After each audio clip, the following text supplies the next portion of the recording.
Assalamualaikum warahmatullahi wabarakatuh. Perkenalkan, nama saya Krisna Abdi Samafaka dari kelas 104 Prodi PJJ Komunikasi Universitas Sabar Asia. Nomor induk mahasiswa 240501010120. Pada kesempatan kali ini saya hendak mempresentasikan untuk tugas kuliah untuk ulangan tengah semester mata kuliah pengantar komunikasi digital. Untuk yang pertama adalah pengertian komunikasi. Komunikasi berasal dari bahasa Latin communis yang artinya membuat kebersamaan. Secara garis besar, komunikasi adalah penyampaian pesan dari komunikator atau pengirim kepada komunikan atau penerima. Contoh komunikasi adalah seperti berbicara langsung, presentasi, gerakan tubuh dan ekspresi wajah, dan masih banyak yang lainnya. Untuk komunikasi nonverbal sendiri adalah jenis komunikasi yang disampaikan melalui alat, bukan bahasa. Yang artinya komunikasi ini disampaikan melalui bentuk raut wajah atau ekspresi, gerakan tubuh, busana, atau bahkan kode.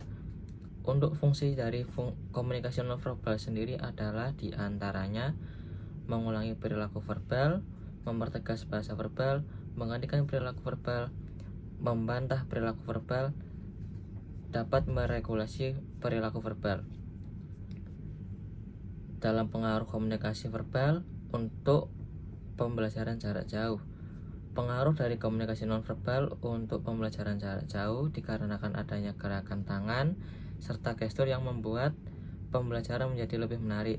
Postur tubuh yang siap mengikuti kegiatan serta kontak mata visum secara virtual menjadikan terbangunnya keterhubungan antar individu.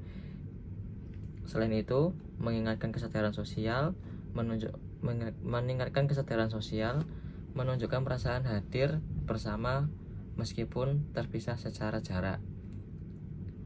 Untuk pesan nonverbal yang baik dalam pembelajaran jarak jauh ada beberapa aspek, di antaranya penggunaan gestur tubuh, seperti ketika kita menjelaskan sesuatu kita menggunakan disertai dengan penggerakan gestur tubuh, penggunaan gerakan tangan, kontak mata, ekspresi wajah, serta penggunaan intonasi atau nada. Pengertian dari komunikasi yang efektif adalah komunikasi yang disampaikan komunikator secara ringkas dan tegas sehingga dapat diterima komunikan secara tepat dan menghasilkan komunikasi yang diinginkan. Untuk kapan diperlukannya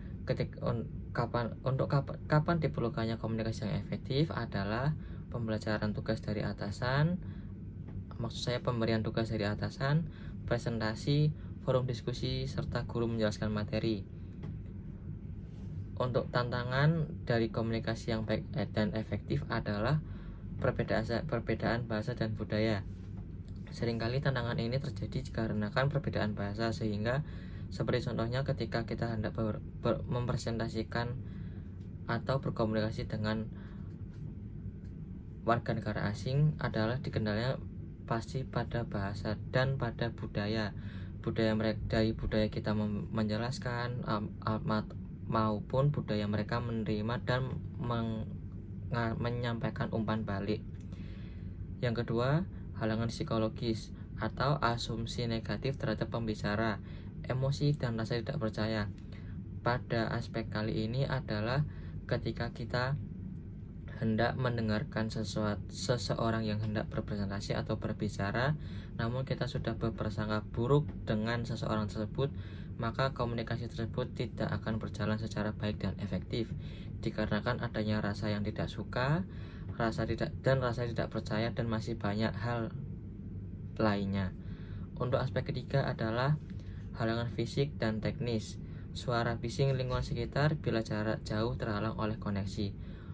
Untuk aspek kali ini adalah untuk fisiknya sendiri, suara bising di lingkungan sekitar seperti misalnya kita sedang berbicara langsung dengan teman-teman atau kerabat atau rekan kerja, namun dalam situasi keadaan lingkungan yang sangat berisik seperti ketika kita sedang mengobrol teman lalu ada kendaraan lewat dengan suara motor yang keras, maupun ketika sedang ada suara musik yang keras ketika kita sedang berbicara atau nongkrong di kafe, sehingga komunikasi tidak berjalan seefektif dan sebaik mungkin.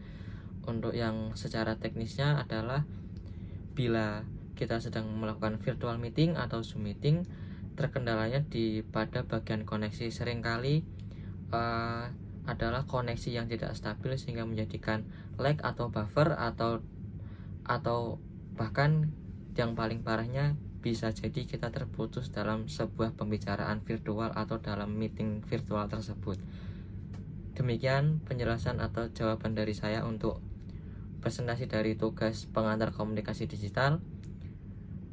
Terima kasih, saya Krisna Bisama Faka. Selamat malam.